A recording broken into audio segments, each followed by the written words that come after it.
솔로몬은 실망했지만 포기하지 않았어요. 여왕의 몸에 함부로 손을 대지 않겠습니다. 대신 여왕께서도 제 것을 허락 없이 가져가지 않겠다고 약속해 주세요. 그날 저녁 솔로몬은 특별한 만찬을 준비했습니다. 하지만 모든 음식에 소금을 과하게 넣었는지 심하게 짠맛이 났습니다. 밤이 되자 참을 수 없게 목이 말랐습니다. 복도 협탁에 놓인 물병을 발견한 그녀는 곧장 물을 마셨습니다. 바로 그때 솔로몬이 나타났어요. 그는 마케다를 붙잡고 속삭였습니다. 여왕께서 약속을 어기셨군요. 물은 제 것인데 허락 없이 취하셨네요. 마케다는 깨달았어요. 이 모든 게 솔로몬의 치밀한 계략이었다는 것을.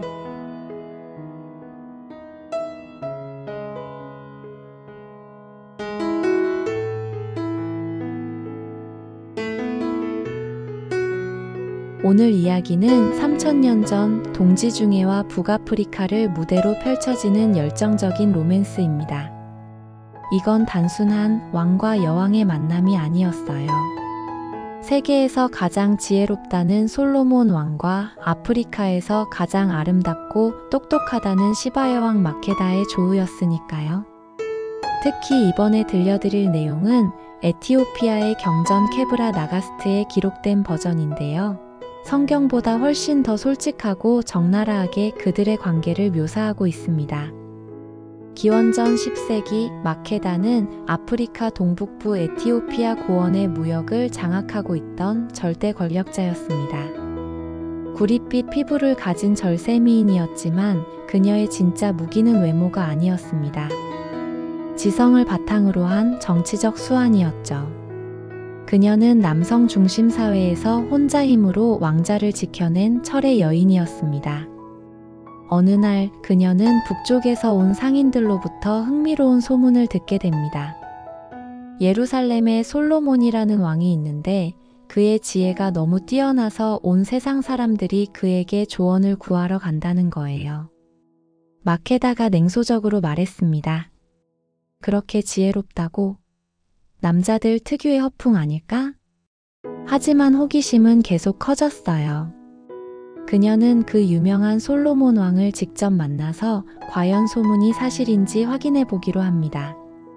그리고 이 결정이 두 나라의 운명을 바꿔놓게 되죠. 마케다는 대규모 행렬을 꾸렸습니다.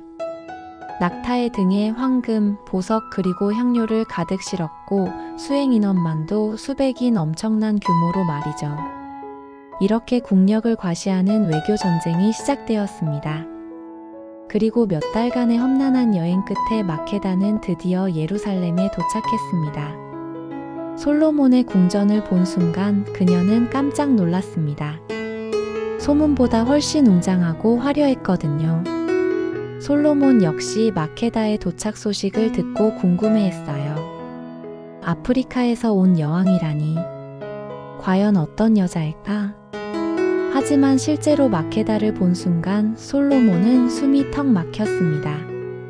당당하게 걸어오는 모습에서 여신의 아우라가 느껴졌어요. 그녀의 눈빛은 어떤 남자도 함부로 범접할 수 없는 강인함이 들어있었고요. 그녀는 그야말로 치명적인 매력을 가지고 있었습니다. 솔로몬이 넋을 잃고 중얼거렸습니다. 이런 여인을 본 적이 없다. 첫 만남부터 두 사람 사이에는 묘한 긴장감이 흘렀습니다. 먼저 본론으로 들어간 사람은 마케다였습니다. 그녀는 솔로몬에게 복잡한 수수께끼를 던지기 시작했어요. 첫 번째 테스트. 마케다는 똑같이 생긴 같은 옷을 입은 두 아이를 데려왔어요. 그리고 도전적으로 물었습니다. 왕이시여, 이 두 아이 중 어느 쪽이 남자아이고 어느 쪽이 여자아이인지 맞춰보세요. 단 몸을 만져서는 안 됩니다. 솔로몬은 잠시 두 아이를 관찰한 후 시종에게 명령했어요. 견과류를 바닥에 뿌려라. 그러자 놀라운 일이 일어났습니다. 여자아이는 자연스럽게 치마자락에 견과류를 모았고 남자아이는 그냥 집어서 멀리 던졌어요. 마케다가 감탄하며 말했습니다. 역시 남녀의 본성을 꿰뚫어 보시는군요. 두 번째 시험은 더욱 교묘했어요. 마케다가 두 송이의 장미를 들고 나타났습니다. 하나는 진짜였고 다른 하나는 완벽하게 만든 가짜였죠. 이들은 너무나 똑같아서 구별할 수 없을 것처럼 보였습니다. 마케다가 유혹하듯 속삭였습니다. 왕께서 진짜 사랑과 거짓 사랑을 구분할 수 있는지 궁금하군요. 솔로몬은 미소를 지으며 창문을 열었어요. 그리고 정원에서 날아온 벌 한 마리가 진짜 꽃에 앉는 것을 지켜보았습니다. 그는 의미심장하게 말했습니다.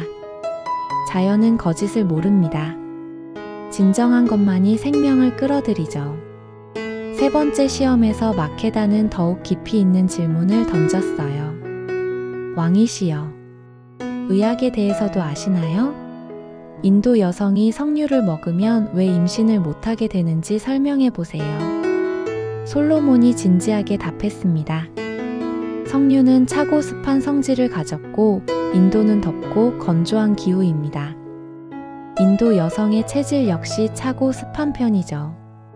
같은 성질끼리 만나면 그 지역의 자연 질서와 상충해서 생명을 잉태하기 어려워집니다. 마케다는 솔로몬의 해박한 지식에 완전히 매료되었어요. 하지만 더 놀라운 건 솔로몬이 단순히 정답만 말한 게 아니라는 겁니다. 그는 질문 뒤에 숨겨진 마케다의 의도까지 꿰뚫어 보고 있었습니다. 솔로몬이 의미심장하게 미소 지으며 말했습니다. 여왕께서는 제 지혜가 아니라 제가 여성의 몸과 마음을 얼마나 이해하는지 시험하고 계시는군요. 이 순간부터 두 사람의 게임은 완전히 달라졌어요. 지혜 대결에서 서로를 유혹하는 심리전으로 발전하게 된 겁니다. 며칠간 계속된 만남에서 두 사람은 서로에게 더 깊이 빠져들었습니다.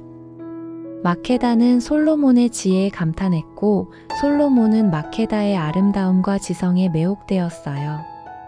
하지만 둘 다 자존심이 센 지배자였기 때문에 먼저 마음을 드러내려 하지 않았습니다. 얼마의 시간이 지나 솔로몬이 넌지시 말했습니다. 여왕께서는 언제까지 여기 머무르실 생각이신지요? 마케다가 은밀하게 답했어요.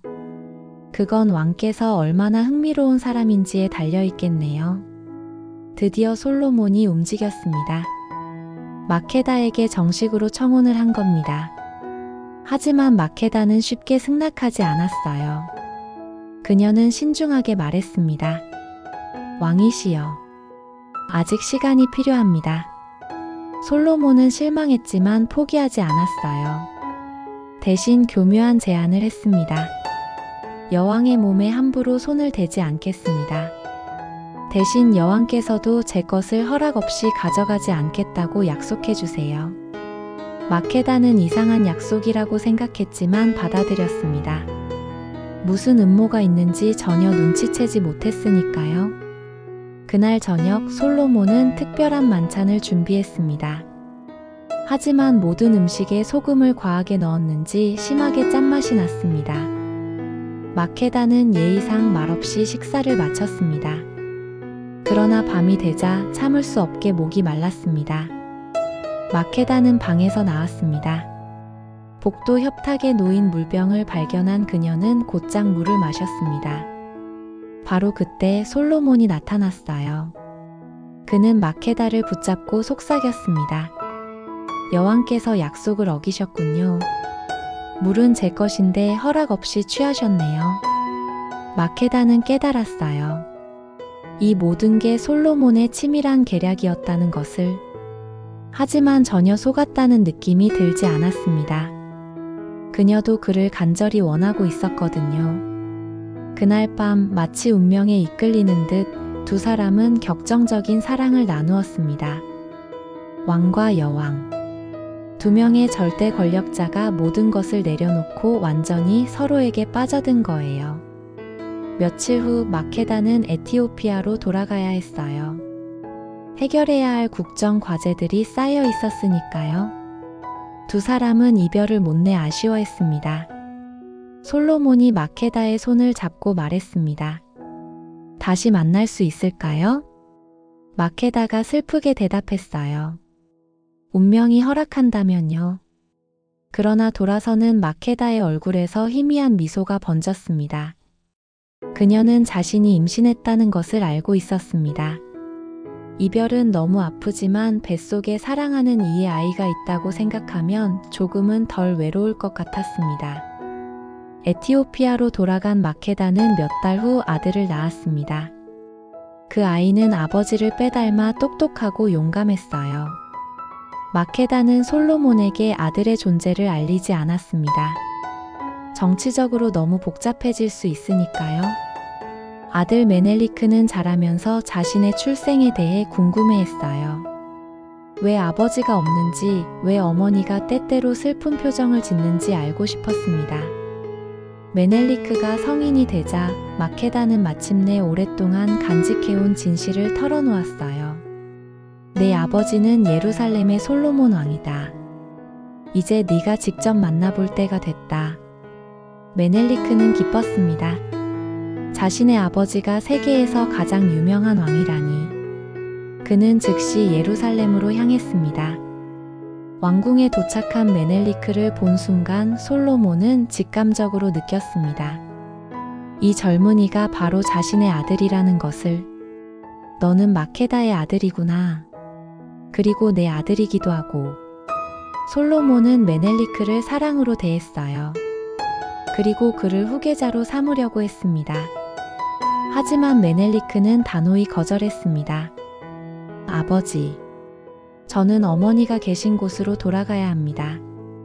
전설에 따르면 그는 모세의 10계명이 들어있는 언약궤를 에티오피아로 가져갔대요.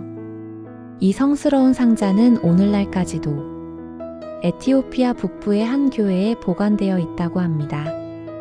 그리고 이 이야기는 에티오피아 왕조의 정통성을 뒷받침하는 신화가 되었습니다. 마지막 황제 하일레 셀라시에까지도 자신을 솔로몬의 후손이라고 주장했거든요.